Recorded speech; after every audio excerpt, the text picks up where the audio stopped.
Hello everyone. How are you doing? Welcome to our Let's Test stream. It's really nice that you have joined us today, and it's really nice that again I have a guest on my stream. It's always fun to do this in pair and not alone.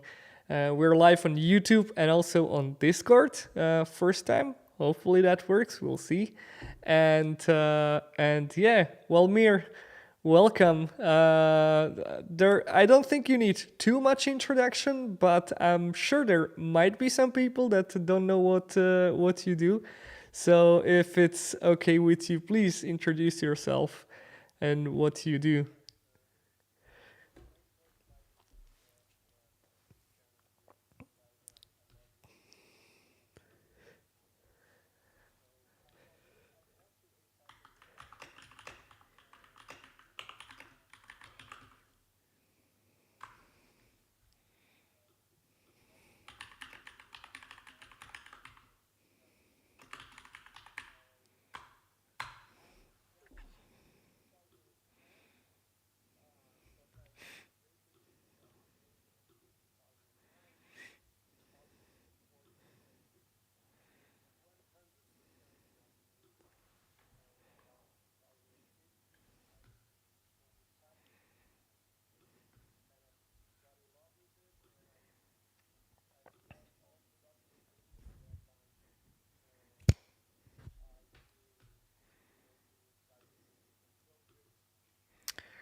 Hey, Walmyr, sorry to interrupt you, but it seems like we don't have audio from you. So it seems like people can hear me, but they cannot hear you, which seems to be the case. Yeah, I can hear you. I can hear you, but it might be that I have accidentally screwed something up here. Hopefully, we can fix that. Try talking. Can you guys hear me? Thanks for the check. Yeah, we are testing. Uh, right. So people can hear me, but they cannot hear you, and I believe this is an issue on my end. So sorry about that. I'm going to try to fix it as soon as I can. Uh, but but let's make sure that I can that this gets fixed as well. Okay. Um, that's what I get for playing with the audio settings for at the last moment. So let me try a couple of things, and hopefully we can we can see what's happening. You can still hear me, right, Walmyr? All right, that's good. I just want to see that wave form happen. Highlight, delete, monitor off, audio source. Yeah. Okay, so while we wait, today we are going to be taking a look at a project, and our intention was to take a look at how to scale that project up, right, Walmyr? So I can tell the audience at least what they should expect, and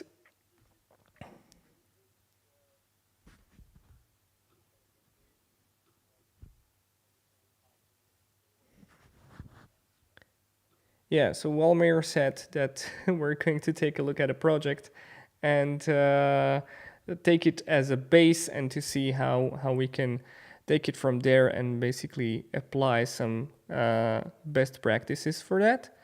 So let's. Can you say something now? Yeah, still nothing probably.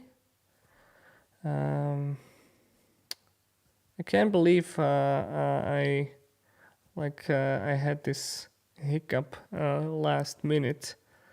Because I normally what I do, I see this waveform, and I could see that for the longest time. But now, last as we went live, I saw someone tell us that we are muted, and I see that the waveform is not like jumping up and down. So I'm trying to figure it out, and of course OBS is having a day as well, and it's like not not going too fast. But yeah, what I wanted to tell the audience while I try to figure out the issues was feel free to ask questions, and we'll try to answer them. So the chat is live on YouTube, and you can also send a question to Discord as well. Um, you know what? Let me just try something. Link. Okay, try saying something now. Yeah, can you hear me now? Hopefully so. Yeah. I think something has changed, so it might be. We might be good. I can hear Walmyr, but the volume is too low. So someone said that. But now I can see the waveform, so we should be good. We should be good. Please Is it low chat. for you too? No, for me it is good, and I see some feedbacks. We can hear you now. All right. Perfect. Yeah, sorry folks about that. Today I'm doing a little experiment. I'm trying to multi-stream to both YouTube and to Discord, and I did a last minute thing which you should never do when you try to go live. But we are testers, we are brave souls, and we do stupid stuff at last minute. So now I have found a production bug, and that bug was actually me. So all right. Well, sorry for the hiccup. Well, where were we? We were at the introduction because I said, "Hey, Walmyr, why don't you introduce yourself?" Exactly. And that's where no one could hear you. So so All right. you So, can start again. yeah. So my name is Walmyr. It's a pleasure to be in your channel, Philip. Love your content. I've been doing testing since 2004 when I started as a manual tester. In 2009, I kind of discovered test automation, but I was doing a mix of manual testing and test automation for a few years. And then in 2014, I moved to the automation side of the force, let's say. Um, I live in Barcelona, although I'm Brazilian, and I've been living in Europe for 7 years. I lived also in Norway and in the Netherlands. But yeah, I just completed 1 year here in Barcelona and I'm loving it. So I think I'm gonna stay here. I love testing and I do write about testing. I have a YouTube channel as well. The blog and the YouTube channel are called Talking About Testing. Most of the content is in Portuguese, but there is a playlist called English Chat, where I even had a chat with Philip there. Besides Yeah. that, I do online courses about Cypress and a few older tools as well on Udemy. And I have a podcast with a friend where we talk about testing from the perspective of QAs who live abroad. So this friend of mine lives in Canada and I live here. And yeah, that's a little bit about myself. If you want to know more, you can check out my website. It's walmyr.dev. It's WALMYR.dev. Yeah, let's do walmir.dev. I'll just put it into the chat so people can go and visit and see what you do. By the way, I didn't know you were in Barcelona. Hmm, I might visit actually in a couple of weeks. awesome. I'll So be here. we need to get a beer together. Maybe do a live stream. I would Well, love to. maybe Yeah, not. Maybe let let's keep things informal. let me know when you come and let's Yeah, we'll let you know. see each other. I didn't know. I thought you were still out in you were in Brazil, right? Did I remember that correctly? No, I actually, before Barcelona, I was in Amsterdam for 4 years, Oh, and before that okay. in Oslo, in Norway for almost 2 years. Okay, So then I yeah, completely mixed this up. Sorry about that. no Uh, worries. all right. So Walmyr, let's talk about the project. Let's show folks the project you are showing today, Hmm. because it's an interesting topic. In fact, I wanted to dive into that topic as well, and I started writing a blog about how to set up a big project in Cyprus, and I got a Hmm. lot of hype in on LinkedIn. And then I realized, well, maybe I shouldn't have shared that soon, because as I was writing, the blog post is getting bigger and bigger and bigger, and people keep asking me like, "Hey, when are you going to actually publish it?" And I still don't have it ready. So at least you can share your view, and maybe I get inspired to finish my blog post. Awesome. So are you already sharing my screen Yeah, to yes, the yes, rest of yes. the audience? I Awesome. just started. So the idea of this project, like the project is called GitLab-Cypress, and it's on my GitHub. So I can send the link to you, Philip, and then you can share it Yeah, with the awesome. people as well. Um, this project I created in 2019 when I was working for GitLab, and I wanted to experiment testing GitLab itself using Cypress instead of the testing stack that we used. In the end, we didn't went with it, but I continued the project as a pet project because what I found nice is that usually in like online courses that you learn about test automation, you get very simple web applications that are not that complex as the applications that you see in real life when you're working. And because GitLab is a real application and it's very complex, I thought it would be a nice pet project to experiment with all the stuff that we can do with Cypress. And recently, a student of mine who went through the intermediate course, Cypress course that I teach on Udemy, where I use GitLab as the application under test. He said, well, this is a very awesome course. I learned very nice stuff to optimize my tests, but I still miss what would I do if this would be not a course, but a project in a bigger scale. And then I had actually a chat with this person, and it was launched on my YouTube channel this Monday, where were talking about this stuff, and we were changing a bit of the structure of this project. So the main idea is to show you the project, uh, show you some of the decisions that I made. It's surely not ideal. It's it's incremental. I'm evolving the project as it goes, but I put some effort this last weeks in doing some updates. Hmm. So there is kind of a very um, straightforward documentation. It's a sample project to experiment with Cypress for testing the GitLab application. You have to have GitLab running locally, Hmm. or using GitLab development kit or a Docker environment, a Docker container. You need Node.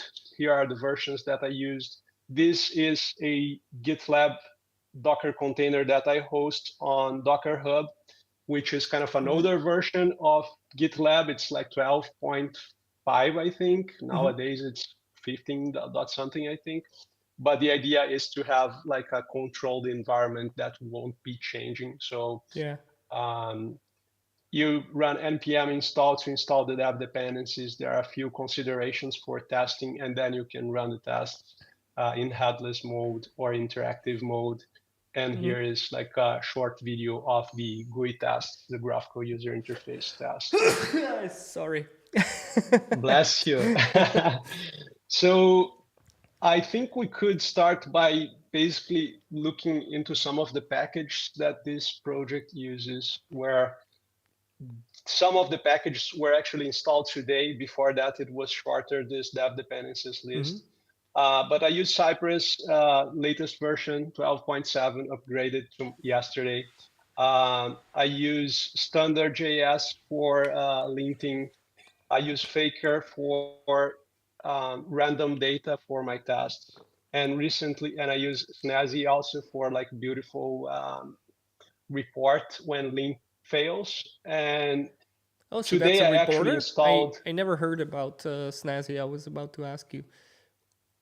It's like when you run npm run lint with standard, it gives you a very like just black and white Uh-huh. result. And with Snazzy, you can do ESLint standard dash dash verbose pipe Snazzy, and it will put some colors and Oh, make it okay. better. Okay, so Yeah, it's an addition to the ESLint related stuff, yeah. right? So Mm-hmm. exactly to standard actually, which uses ESLint behind the Mm-hmm. scenes. Yeah.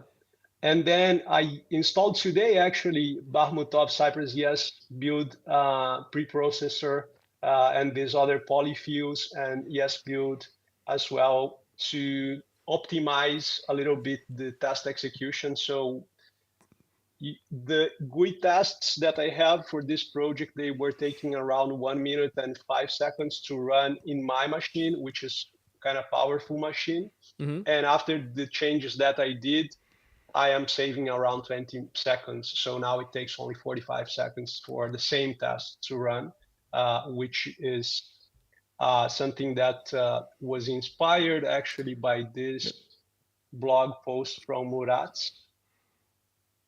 this one here, Mm-hmm. improve Cypress end-to-end task latency by a factor of 20. Wait, I just see the window. I still see the GitHub. Not sure if you have opened the link. Okay.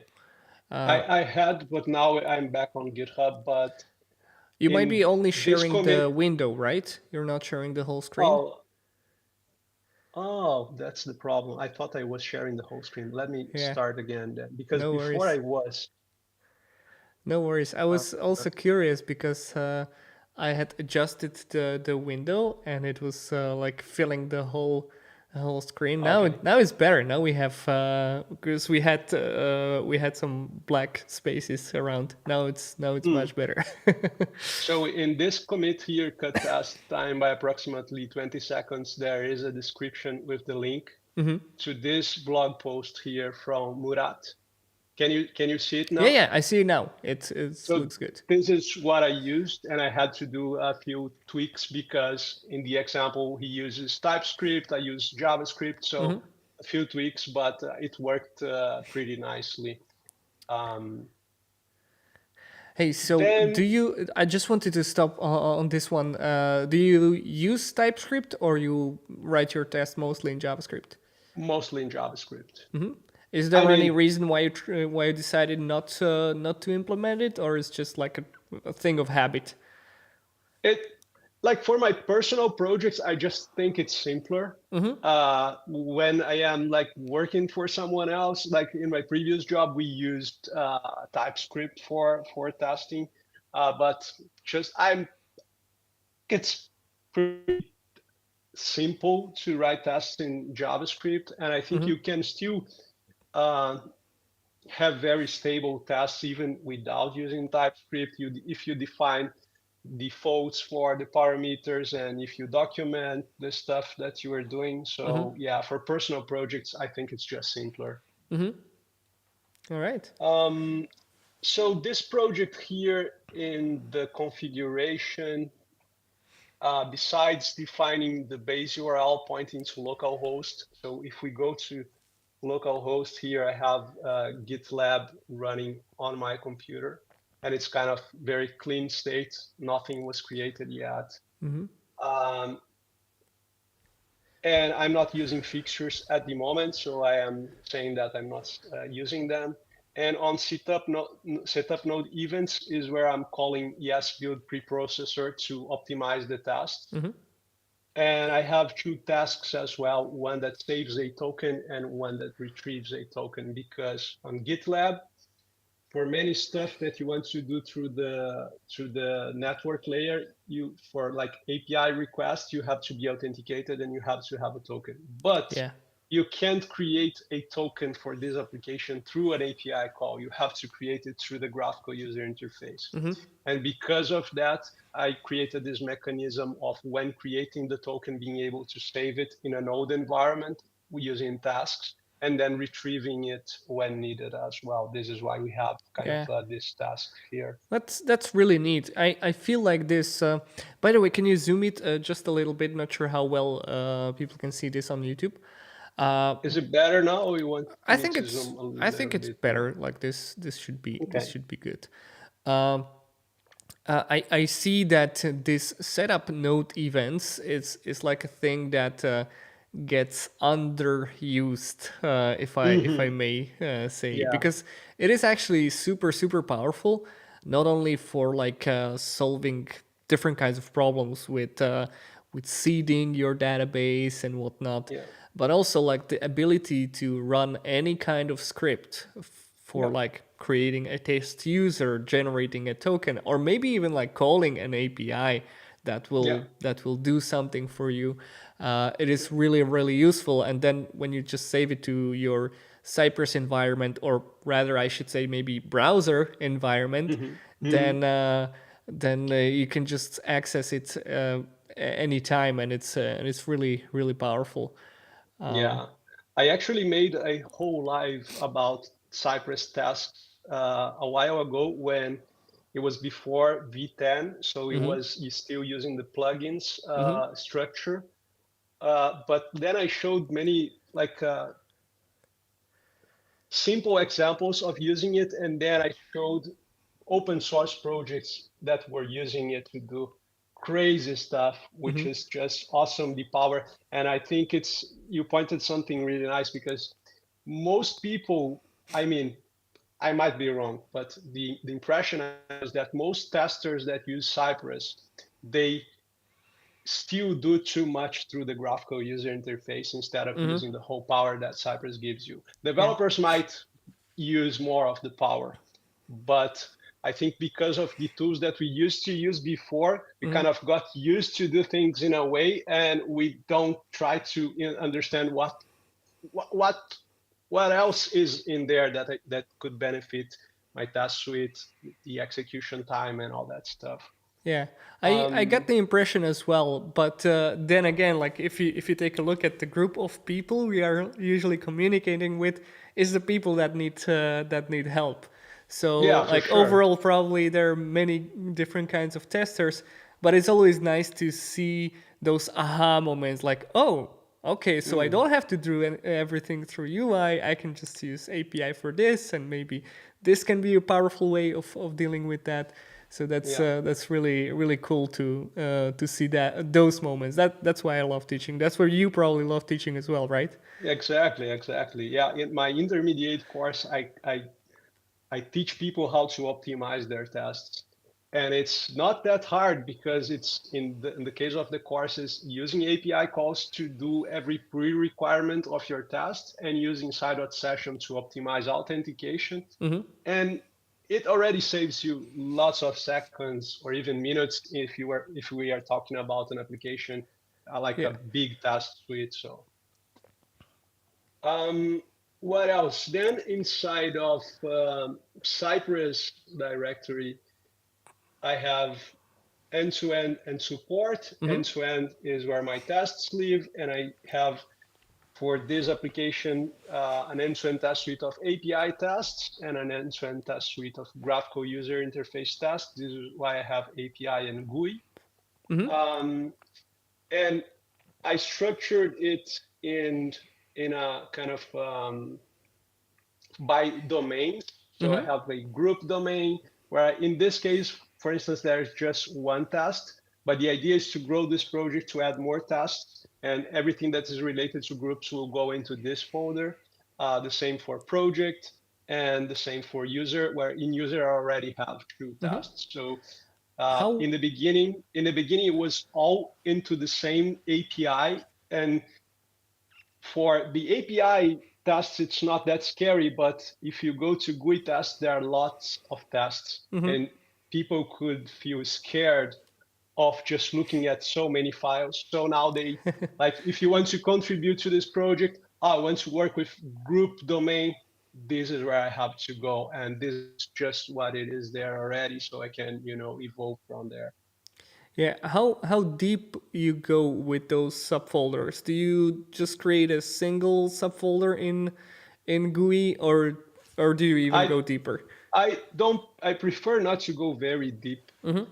So for instance, if we look to GUI project, it's everything related to project in here. So close issue, create file, create project milestone, wiki. I could have, like, there are many things related to issues here. So I could have issue directory besides project, but in my opinion, it wouldn't bring me that much benefit. And so I prefer to have it this way. Unless it grows too much, then I would rethink. And this is why, this is one of the things that I think it's beautiful about software, because it's malleable, right? So you can evolve your decisions, the architecture decisions over time. I actually recently finished reading a book called A Philosophy of Software Design by a professor at the Stanford University. Uh, and he talks about software design from the perspective of complexity and how you can reduce complexity into any kind of software.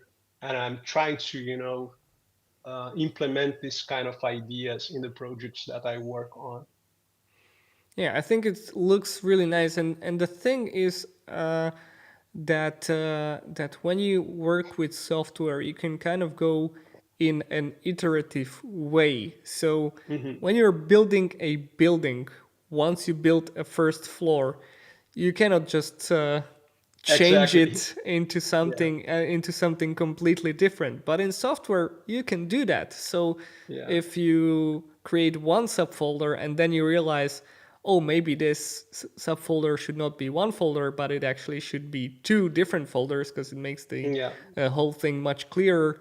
You can do that, and I sometimes see when most of the time when like dealing with a big project, when people are starting with test automation on like a very big project, that they Hmm. want to like over optimize at the beginning. Yeah, Like that's I the want to same I figure see. everything now, like have the whole project figured out before I even know where I'm going to land. Yeah. And I think that there's a lot of sunk costs at the beginning because Yeah. you're just afraid to go in a wrong direction, but it's not really linear. You can just Yeah. rehash and regroup and continue from there. Yeah. So I like In the like what you're book, doing here. in the book that I mentioned, the author actually makes the same analogy that you did of building a build and building software. And yeah, and like you Well, it's a have to secret. go I am always. actually the author. Sorry, His name continue. is it's John Austerhout, the author actually. Yeah, that's my pseudonym. It looks different than you on YouTube. Uh, but Sorry, going back to the continue. project here, then besides end-to-end tests, I have support where I have my custom commands, and I have also this new file that I created today based on the Murat's blog post that I mentioned. Basically, I have end-to-end where I import different commands from the commands directory, which is in the same folder. So I have API commands, GUI commands, and I have session login commands, which is just one command in that And case. you have a single file for all your API commands and all your GUI Exactly. So commands. for API, I have just a single file for now. When this project grows, I might change it to be more specific. At the moment, I don't feel it needs to be separated in different files. So for instance, it has 200 lines of code, but Yeah. every command is very small, so I don't Mm-hmm. mind. And like when we are, like for instance, in VS Code here, if I want to focus on one specific, I can like we can benefit from the Yeah, from the IDE folding. Yeah. functionality, right? So Yeah. I want to understand how I get all the users. That's what happens, right? Um, so some important stuff to see in here. So one actually, this comment, for instance, was inspired by reading the book. There are some things in software that they are self-explanatory and you don't need comments. But Mm-hmm. when things are not self-explanatory, it's actually good to add comments in your project to explain why this is happening. Like it's beyond what you can read in the code. So this is a comment that explains why I have to define this function here, because this function uses side.task, and Mm-hmm. side.task can only be accessed within a task. So ideally, I would want just to execute side.task outside these commands, Mm-hmm. but I cannot because this is outside of a task. Mm-hmm. So I actually have to call set access token if not yet set for all the requests that I'm making. And this is, as I said, not ideal, but at least it's documented and there is a reasoning behind it. Yeah. Uh, this one basically calls that get token feature, and which receives a token, Mm-hmm. which doesn't receive anything. And then, so I execute get token, I get the token, and I assign this variable that is defined on line 3 here. Yeah. This is why it's a let variable, because it can be reassigned. Um, the API commands, they are pretty straightforward. After you set the API token, uh, it's like side.request, passing the method that I want to call. Mm-hmm. So in this case, to create groups post to API v4 groups, I pass in the headers the private token that I got in there, and I pass the object that I received as argument here to the body.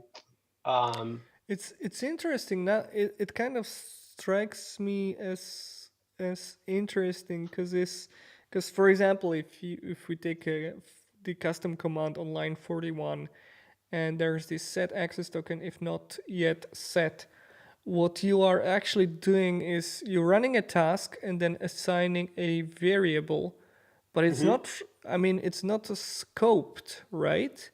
Like, does the access token actually get resolved in time for because it's like the whole synchronous asynchronous problem, like looking at the code, like I would obviously want to run it, but just looking at the code it feels to me like you might have a problem there, but it seems you don't. You obviously have run this, right? So Many times, and it okay. just works. Um, yeah, I would have to try harder to break it, but Yeah. in this case, it still works. Um, then some interesting commands, like there is this one that deletes groups. It calls another one that gets all the groups, Mm-hmm. and then instead of just chaining a dot then here, I'm just getting its body, the response body of this call Mm-hmm. here, and then iterating uh, Oh, that's for a each of these yeah. ones. Instead of using JavaScript for each, I'm using each from Cypress, because I like when I refactor the code to do this, I remove the same amount of lines that I added, but I felt it was a little bit cleaner and simpler to read, and I decided to go with it. It is. I really liked it. I just wanted to say this is like a very elegant way of handling that.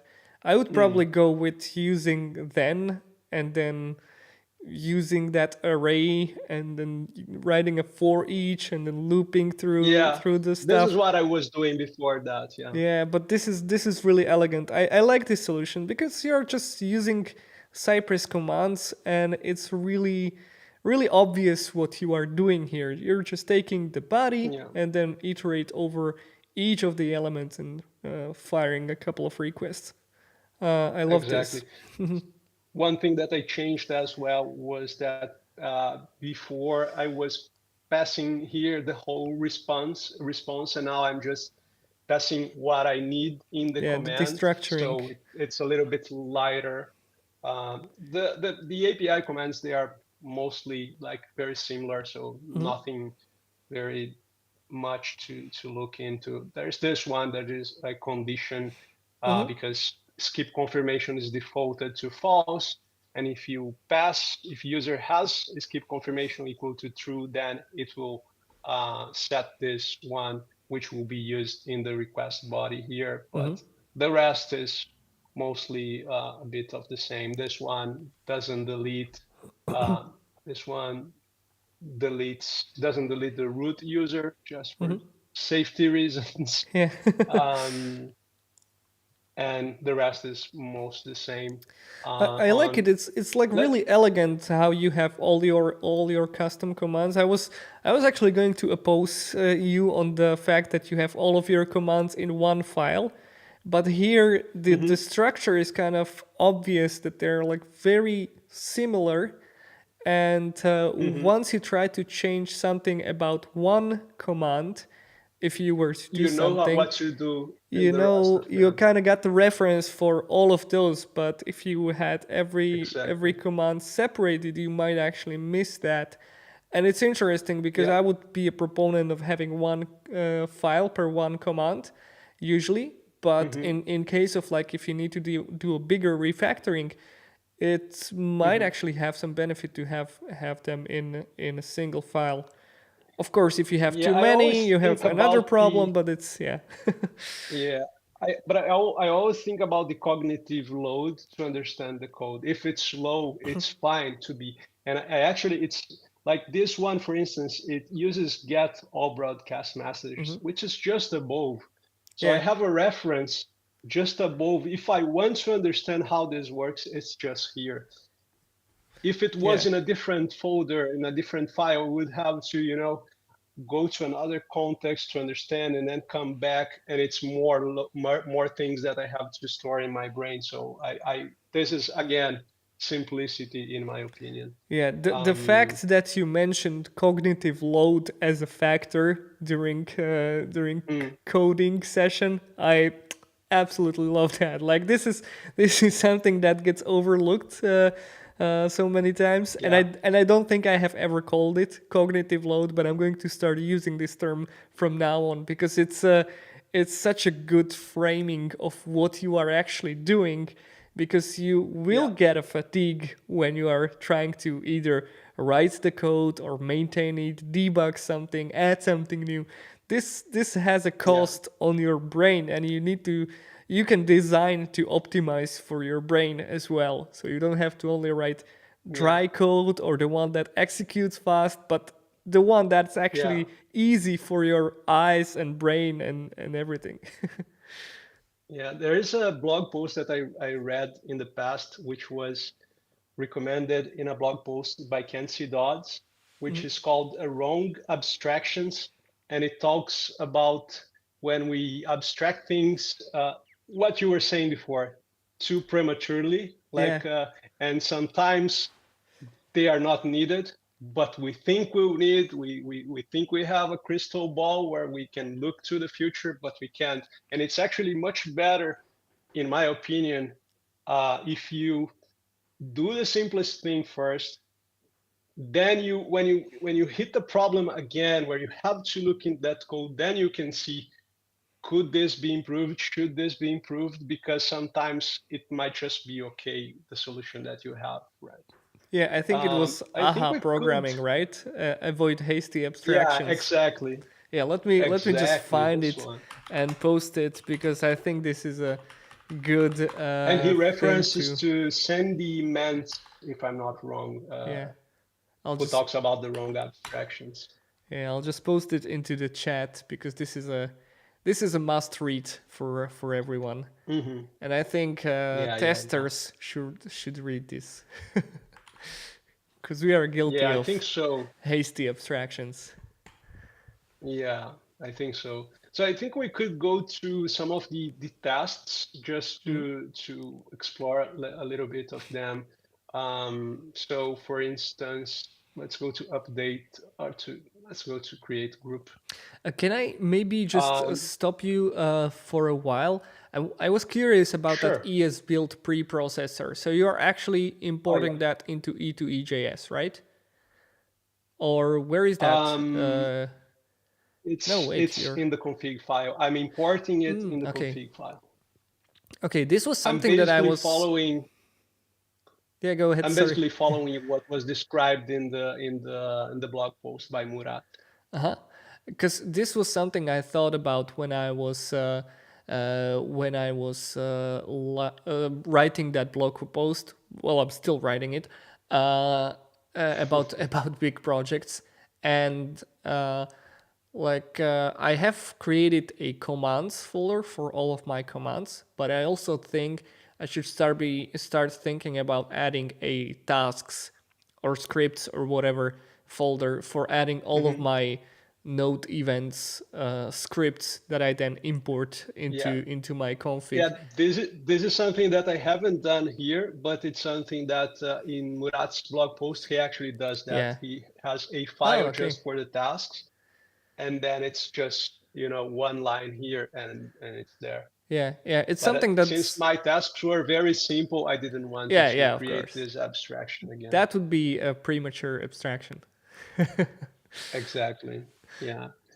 All right, So go ahead. Let's let's go back to go the. back.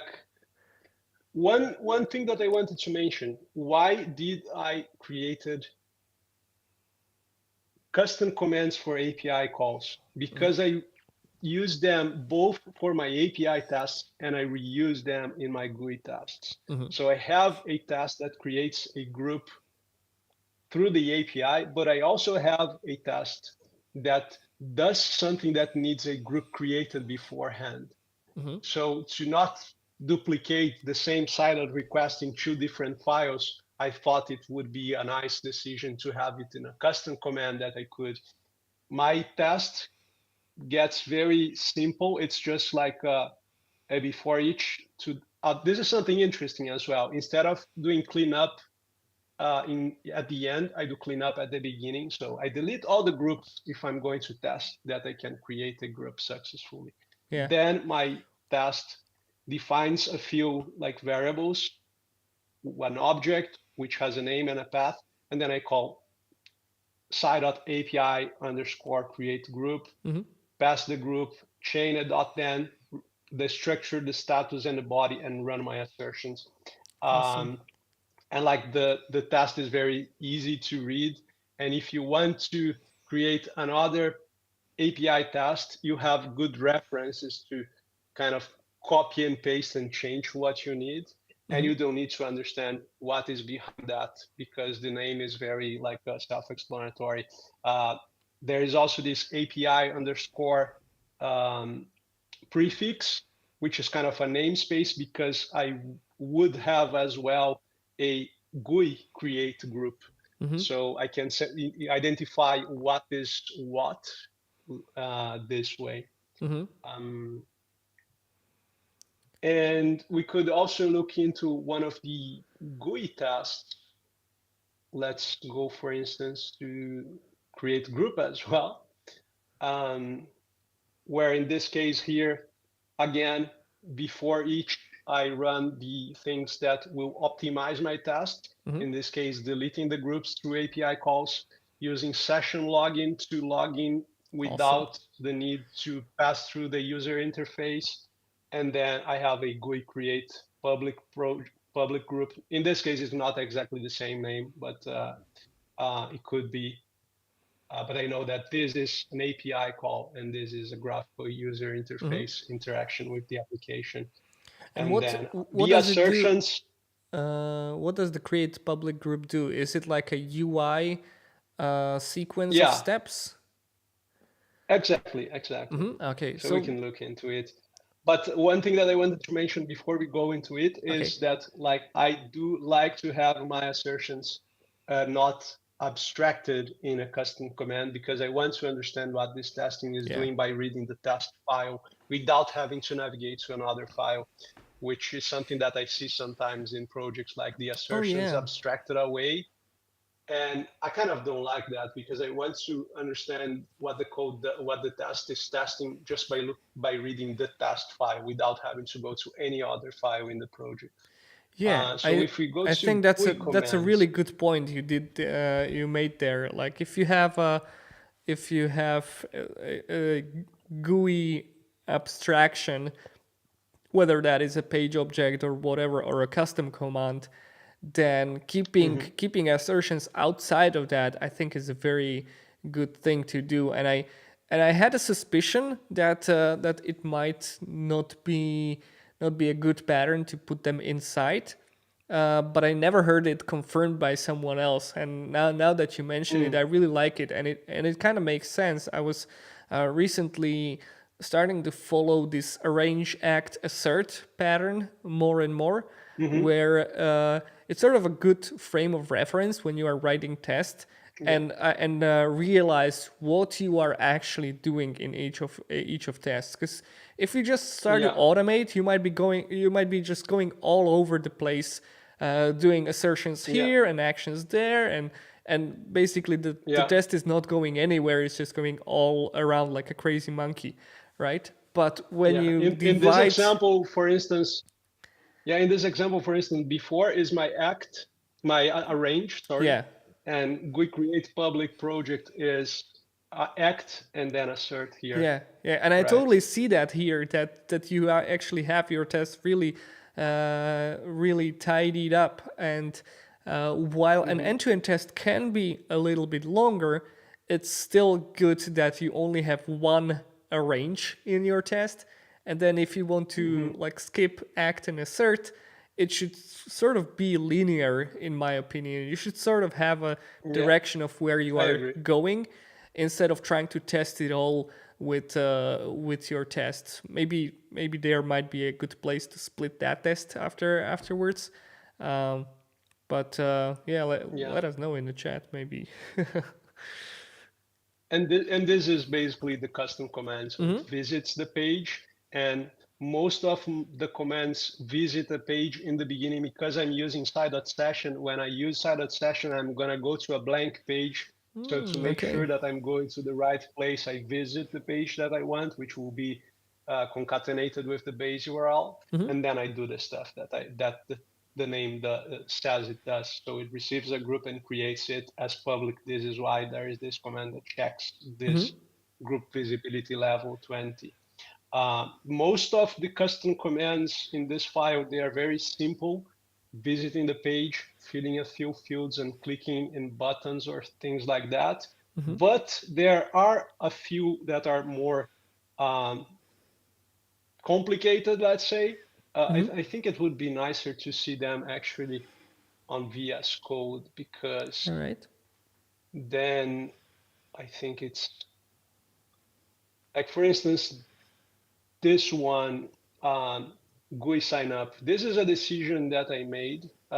It's surely not ideal, but the thing is that this application that I'm testing, the Docker image that I have, when I run it for the first time, it will start a completely fresh GitLab environment, which means that not even the root user will have a password set. So when I access localhost for the first time, it will redirect me to the reset password of that user so Hmm. I can set the password and log in afterwards so I can start. All Um, right. I in my intermediate course, I tell my students to do that manually and then save this password in a cypress.env that is not tracked by Git, Hmm. and then all the tests can run.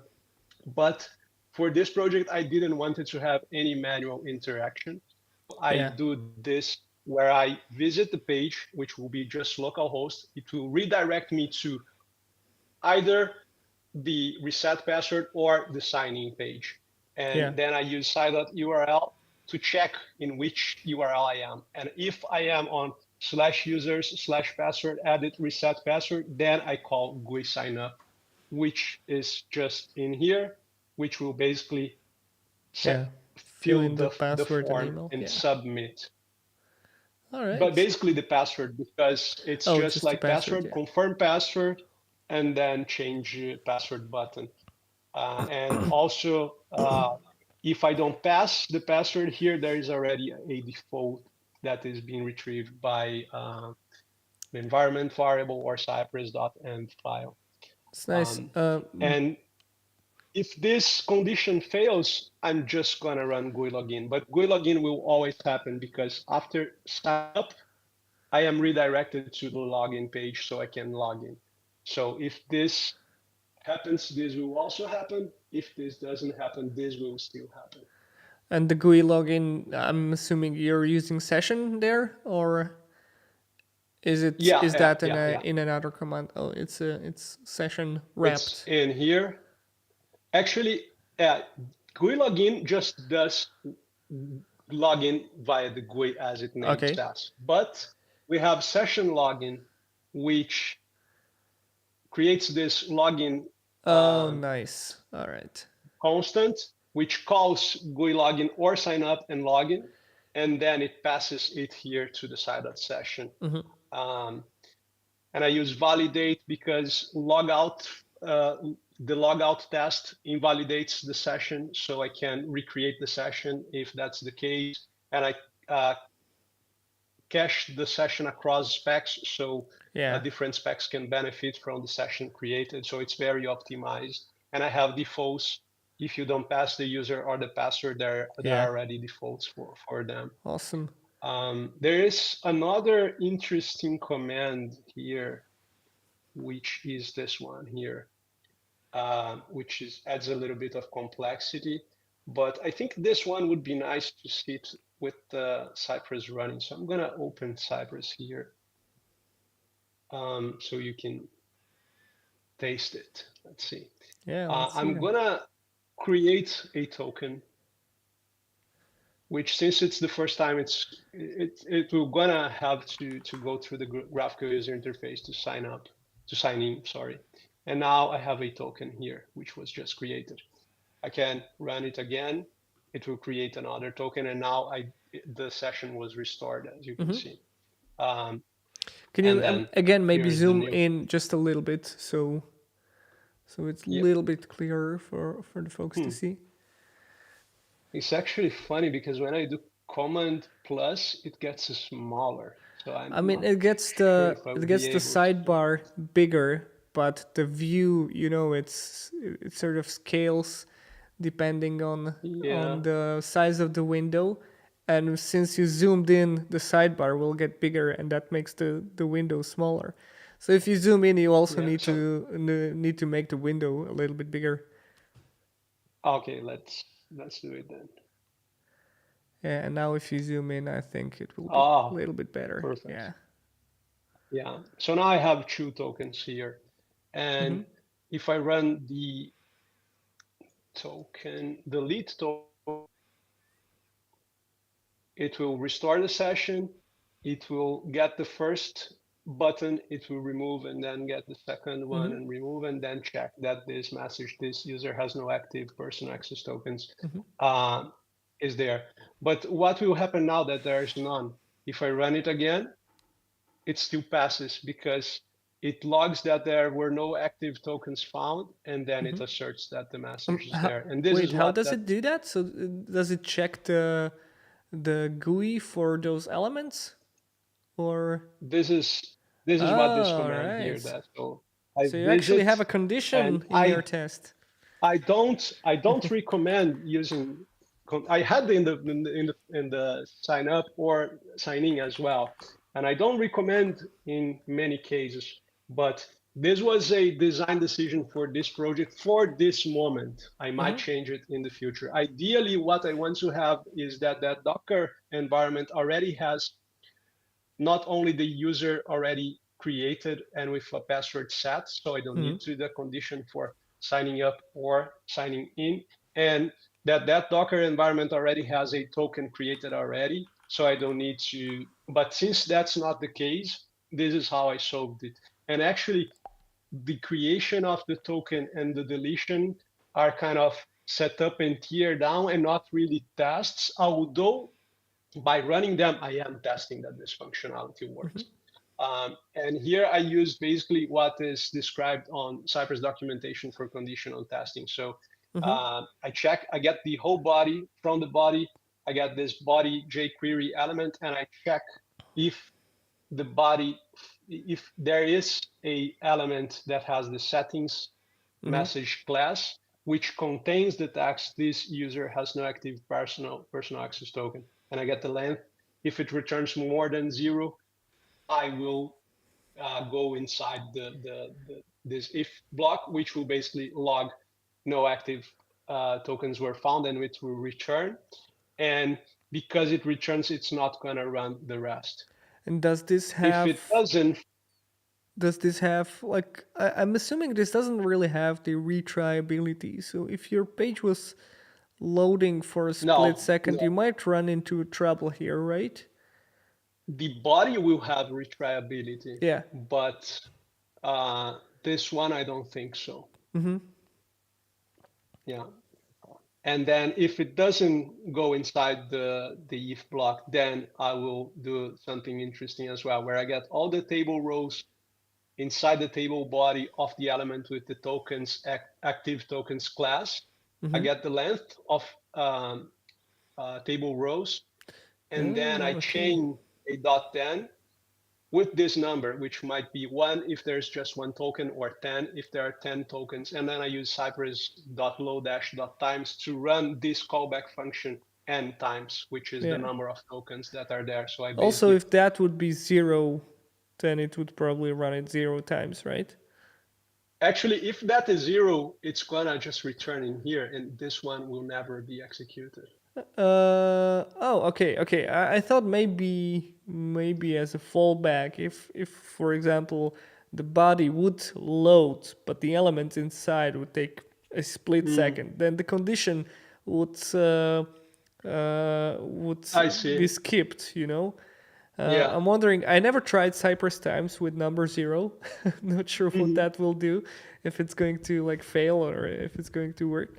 But I thought Yeah. about that, like looking at the code. So, oh, maybe if that were to fail, if the condition were to fail, to Let's just find. experiment and see what will happen. Yeah, all Let's put right, that's 0 good. in here. Let's do some live coding.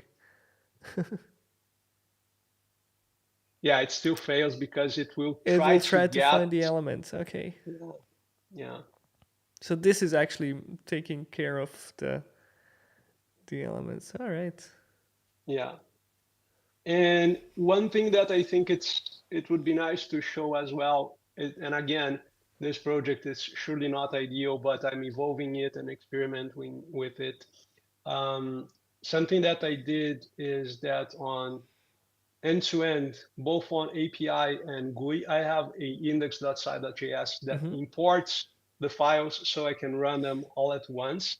This is not great for parallelization, but so far it's like a very small test suite. If it increases to a bigger number, I will think about a different approach. But then I have the setup here and the tier down here that happens through Oh, the all graphical right. user interface. So I create the token because these tests are API tests. They need a token beforehand. And that token will be available in a node environment because I'm using task. Yeah. Um, and then I run all the API tests, and just to not leave trash behind, I delete the tokens at the end. Yeah. And I do the same for the graphical user interface tests. And this one has one small extra thing. So I do create the token. And notice that in the GUI tests, there is no call for login, because this one, since it will run first, it will already log in, which means that login will be already being tested. And which means that I don't need to rerun the login test, because if login Yeah. is not working, everything will not work because you need to be authenticated. So I break the build very fast, and we have a big problem. So then I Yeah. run all the GUI tests. I delete the token, and I leave the logout test to the end because it destroys the session. Uh, Yeah. and I could have log out, for instance, just here. But then the create new file task would have to log in again through the graphical user interface, which would add a few seconds to the task execution. So this was, again, a design decision that I Mm-hmm. made for this project, just to optimize it as much as possible if I'm running the tasks one after the other instead of parallelizing them. And so is the order of those tests important in here? Besides the logout and obviously like delete access tokens and No, stuff like that. those they can be executed in any order. Mm-hmm. I just separated them by By the projects, their yeah. domains. So admin, group, project, and authentication. Yeah. Uh, the same for the API task, group, project, and user, Yeah. alphabetically. In this case, in alphabetic order. In the other one, I don't think so because authentication is at the end. Um, but yeah, those could be in any order, and this is proved by basically, let's create a token again here. And let's run a GUI test. Oops. So for instance, close issue quick action. And here's the beauty of this task. For closing an issue, I have to first create a project. I have Mm-hmm. to create an issue so I can visit the issue to just add a comment /close that will automatically close Yeah. my issue. If I had to do this all through the graphical user interface, I would spend more time setting up my tests to test what I want to test. And in this case, because I do everything through API calls, I save a lot of time. When I visit the page, I am already in the state that I need with a project created, with an issue created, and I can then just type close, click the button, and then Yeah. my issue would be Basically automatically start closed. you basically start a test at the exact point where you want to start. Like you just put everything you don't need in the arrange part of your test and then Exactly, act and exactly. assert. That's nice. Uh, And how do you handle like how do you handle data in project? It seems to me like we skipped that part. I know that you are using Faker, but is there mhm. anything that you need to do extra for like seeding some data, or just sort of? I see you do a lot of things like inside the test, but is there anything you do outside the test? Not really. Not really. Besides Okay. yeah, I think, like, for instance, this one is a good example. In the before each, I delete the projects, I create the session. No, not this one. It's actually this one. Mm-hmm. This one. So in the before each, I do lots of stuff. So I delete all the projects. I create the session, restore the session. I create an issue. Then I get all the projects, and then I create a milestone for the specific project that I want. Then I visit the page of that issue for that project. And then the test is very like 2 lines. Mm-hmm. Add a milestone on an issue and make the assertion that this element with this both these classes should contain the title of my milestone. Yeah. So all the seeding is happens through API calls in the before each of the test, and different tests will have different needs in this case. Mm-hmm. I think that's all I had to share. Of course, there is a lot more, but it would be more of the same. So yeah, I would love to answer some questions I if mean, there are some. this is really nice, like seeing a whole project, and as you mentioned at the beginning, like having a application that is like closer to real life and not just like a to-do MVC is definitely Mhm. beneficial. And I'm glad you brought this today because seeing like a whole project and how and sharing your idea of how a project can be set up, I think that's beneficial. I'm definitely going to share some snippets from this one on YouTube. Awesome. We have some people interacting in YouTube, sending us some questions and stuff like that. One is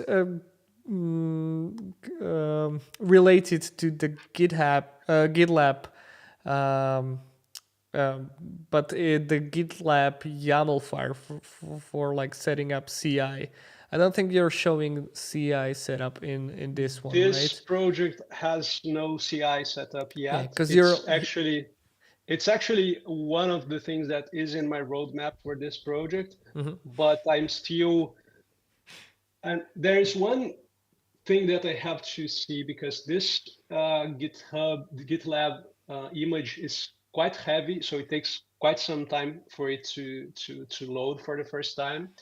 mhm, So there's this issue that I have to figure out how to wait for it not just to be responding, because it responds in the beginning with a 502, like, mhm. but there is something rendering already. I have to wait for it to be in the login page or in the sign up page. So this is something that I'm still figuring out. And there's something else that I want to try, which would be uh, doing this image already with the root user set up and the token, so I don't need to do those stuff that I showed you today. Mhm. So I'm trying to experiment with these two approaches, but I don't have CI for that yet. Yeah, because the person who was asking about the GitLab YAML file is actually struggling with the Cypress cache, and I took a Mm, peek into the documentation. I believe if you're asking about it, you already gave that a read, but if not, make sure you do that. But I see that GitLab CI, you sort of need to cache the dependencies on your own. It looks like to me just like from peeking into it. So I believe there might be some problems. If you have an example of what you have set up, feel free to jump into the Discord and share that with the community, and probably someone might be able to help. Gleb is also hanging around sometimes, so maybe he may have some insight. But we'll definitely, as a community, will jump in and try to help you. Um, yeah. Not too many questions. Basically, we got a couple of messaging saying hi. There's one question I believe that might be in. I thought I saw a question that was in Portuguese or some kind of language which I wasn't able to identify, but I don't know if that was a comment or a question. And this has never happened to me on my stream. I can just paste the message, and maybe you can let's see. you can translate that. It doesn't have a Okay, question mark at the end, so it's probably not a yeah. question. So it's saying that my courses in Brazil are are used by companies for training both QAs and developers. Oh, okay, that's great. It's That's great great, to really, hear. to I didn't know that. And we got another question. It's kind of a different topic, but maybe you can share a sentence Mhm. of or two if you like. And Puneet is asking if you could please share your journey from manual testing to automation. How did Mhm. you learn coding? What were the main Yeah, blockers, and how much time it took? yeah. So as I mentioned in the beginning, I worked as a manual tester from 2004 until 2009. In 2009, I was working for a company. It was kind of funny, actually. I was working for a company, and I had a manager, and we were just um, hiring a vendor to offer a test automation tool license for testing desktop applications. And then we got training from this company. And this tool that we were using had the record and playback functionality. Mhm. And my managers thought, oh, so we can just record everything, play it back. It's gonna be beautiful. And at that same time, another manager from another team borrowed me a magazine about software testing, which had like a keyboard robot hands in a keyboard, and it was all about automation. And there was this fairy tale of talking about record and playback automation tools, and how it at that time was terrible for using in real life, because it Mm-hmm. works in the first time, and then there's a new version and everything breaks, Yeah. and you don't know what to do. And I told my manager, no, we should focus on writing a framework. But I was pretty new in test automation, and he said, no, no, no, let's do that. And I went with it. It worked great in the first time, and then it broke in the first release that came. And then he understood, and then we started creating a framework. And I was getting help from a very good developer, like pairing with this developer to write this framework. Uh, but actually, I left this company before the framework was robust enough. Uh-huh. And then I was again then I started like doing a mix of manual testing and test automation for another company, where in that time I was um, more of consuming a framework that an expert had created, not updating the framework myself. But it was already nice to experiment creating test automation scripts. But then in 2014, I moved from my hometown to another city in Brazil. I was going to work full time as a test automation engineer, let's say. Um, and then my first contact was with Ruby and Cucumber, which Mm-hmm. I don't use anymore. Um, but then I read the Cucumber book to understand how it works, and I experimented a lot, and I had lots of you know trials and failures. That at some point we were developing an Angular project, and we decided to go with something different. So we went with Protractor, and I kind of at that time, Protractor, in my opinion, was one of the simplest solutions for test automation. Mm-hmm. If you would compare it to Selenium or other tools, it was based on Selenium, but it was simpler. Mm-hmm. So I started using it, and I started documenting my own learnings on YouTube. So there is a learning protractor playlist in Portuguese on my YouTube channel with like all the steps that I went through to understand protractor really well.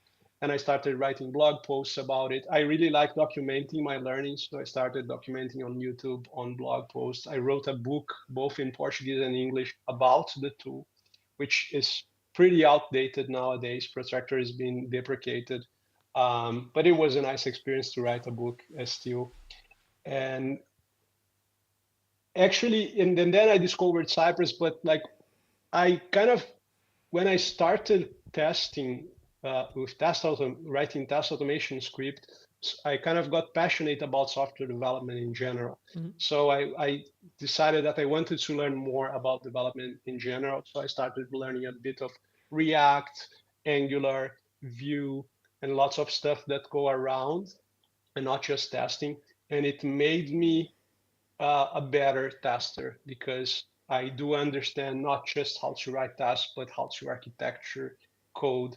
In the past, I used to do things that I don't do anymore, like trying to predict the future to create very, premature and complex test structures. Yeah, I think that was kind of my journey. Yeah, thanks for sharing that. And it's good that you pointed out like having a different background and trying different things. It's definitely going to like enrich your experience. Hmm. What I like to share as in like unsolicited advice to to anyone who's testing, hey, build a web application. Yeah, It's going to be an amazing experience, and it's going to give you so much insight into how to do effective testing, because yeah, if you know what the application is built of, at least in principle, you don't have to be able to read every line of code, but if just like start with a little bit of schematics of how the application works, and it's just going to give you so much insight into what to test, Yeah. and basically find an optimal way between like going full automate a person, like those mechanical hands on keyboard, versus like doing too much of focusing on the code itself. And if you find that Yeah. middle ground, I think that's going to be that's a sweet spot for testers, I believe. Yeah, I actually, some of the applications that I teach how to test on my Udemy courses were applications that I was just studying React, Hmm. and then I create the application, and at the end, I thought I could use these applications to teach test automation, Yeah. how to test this one. The same happened when I was learning Ruby on Rails. I created a very simple, crude Ruby on Rails application, and I used for one of my courses. Actually, at least two of my courses use this application. And there are some applications that I wrote that don't use any kind of framework. It's like Hmm. just HTML, CSS, and JavaScript. Yeah. And it's still a thing that I think testers should learn, because we are testing web applications. We have to know the fundamentals. We have to know. I see still, I loved your blog post with the differences between site.get and site-spec, XPath. Hmm. And I still see people using XPath because they just didn't learn CSS selectors. And if you learn about creating a web application, you would learn about CSS selectors, not for selecting elements for interacting with them, but for styling your application, Yeah. for Yeah. adding colors and borders and this kind of stuff. But it's the same knowledge that you just apply in a different subject, right? Yeah. Exactly. One of the applications that I teach as in my courses uses serverless stack as well, and I built the whole thing by myself, and I learned so much about it. Yeah. Yeah, and that's like really it's really beautiful to find out about those these things. I'm going on a journey as well right now. I want to implement Super Base into my web, and it's like a very Never heard of looks it. like a very easy way of connecting a real database to Mm, your web app, and it also seems to take authentication very easily. So I'm going on that journey, and I'll probably going to share my findings on my blog, because that's going to be more of a development journey than Cypress. But I may be doing one of the future live streams about that. So uh, anyone watching, feel free to join in the yeah, future. what I recommend for this kind of learnings is so some of the applications that I built, was one of them was by reading The Road to React, Hmm. which is a book created by Robin. I don't remember his surname, but he teaches you React. Before that, he teaches you a little bit of JavaScript and ES6, and then you are reading the book and practicing in your IDE and building an application and evolving it. Hmm. In the beginning, it's just static files, and then you update it to hit a real API, and it still works, and then you go build it. Yeah. I read this book twice because it got updated. And in the first version, I was writing the application in JavaScript. Hmm. The second version, I there was a chapter about TypeScript, and I moved everything to TypeScript. And then in the next chapter, it would go back to JavaScript, but I decided to go on full with TypeScript. Hmm. It was a nice experience as well to like build an application in a language that I was not that familiar or that comfort, because then you hit the wall and you have to ask help and you learn. And I think that's the beauty when you Yeah. learn. Yeah. Yeah. You're totally right. And going through that experience is definitely fulfilling. Yeah. All right, then. I think we could wrap this up now. So thank you, Cool. Walmyr, for coming to test with me, and thanks for showing all of the things. Thanks I again for see inviting. we have It some. was a pleasure. I see we have some fans of React reading the book you mentioned in the chat as well. So that's good. Nice. I haven't read it. Someone is asking There's the Robin Road to V. React. There Rook. is, yeah, there's the Road to React. He Mhm. wrote also the Road to GraphQL, the Road to Firebase. Nice. Very hands-on books. I highly recommend All all of his right. content. I'll check them out. I never heard about those. So it seems like a good idea. Yeah. You're talking very nicely about that. All right then. So thanks everyone for watching today. Thank you, Walmyr, for sharing your thoughts. And yeah, see you next time. We should do this more often. Hopefully we'll have a chance. And I hope to meet you in Barcelona Yeah, if I get the let me chance know to when meet. you're coming. Yeah. All right, we'll do. Okay. See you, Bye-bye. Walmyr, and bye everyone. Thank you for coming. Bye.